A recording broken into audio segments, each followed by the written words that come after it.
Hey guys, I am DM Zone. This is Gamer's Oasis. Let's get into this. All right, so we're going to talk about the spell Clairvoyance. Clairvoyance is the same thing basically as ESP, which I've already done a video on. But in this case, it's visual. It's not just like a radar sense that someone has ill will against you. In this spell, you don't actually have that. But what you have is the ability to look around and to see what's going on remotely. So this is the very classic bad guy trope of them spying on a person or whatever.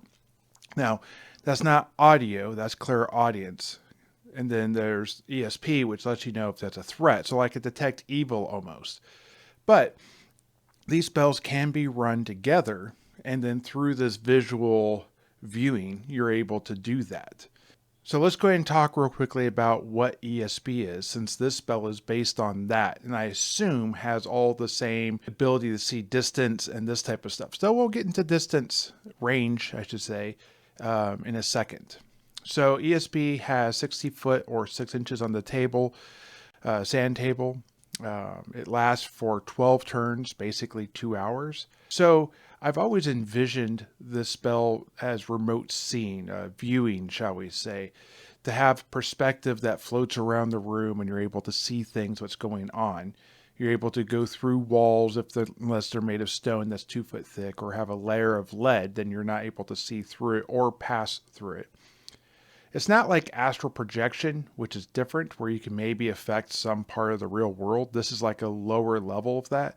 You can't even hear anything audible.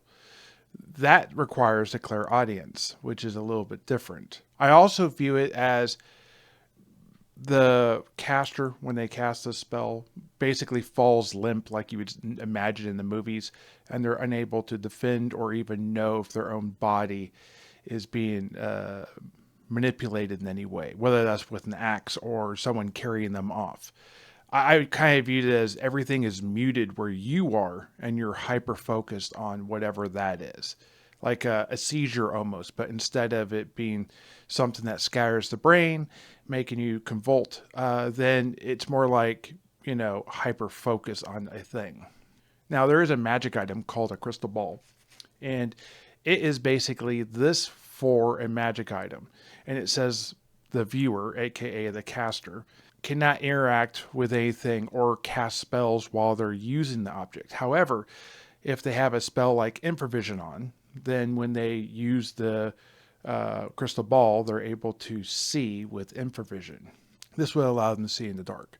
I would also say this works with clairvoyance, and as I said before, ESP. There's no specific max range for the crystal ball, but it says that the speed in which the person can, and I'm paraphrasing here, can find the target person is increased or improved, I really should say, if they know their name and like what they're wearing and these type of things. I think as long as you guys at the table all agree how quickly or fast or how far this can reach out, I think that's fine. It just needs to be at least known by the referee, if not by the players.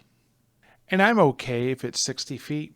I think if you're going to do 60 feet, it changes the dynamics of the game and the spell, and there probably should be like higher levels of this, like the astral projection that allows you to be able to do more remotely. It also changes how the bad guys work. I also see there's a lot of potential for comedic relief in this, as you could have things triggered to go off, magic mouths, ventriloquism, the spell, and things like that. And you can make yourself safer by using preventive spells like invisibility and rope trick, for an example, to be able to protect yourself from enemies that are walking by. Anyways, guys, did I get this right? Did I get this wrong? What would you guys change? What have you guys done in your games? Let me know in the comments down below and we'll talk there. See you and have a good day. Keep rolling those dice. Bye.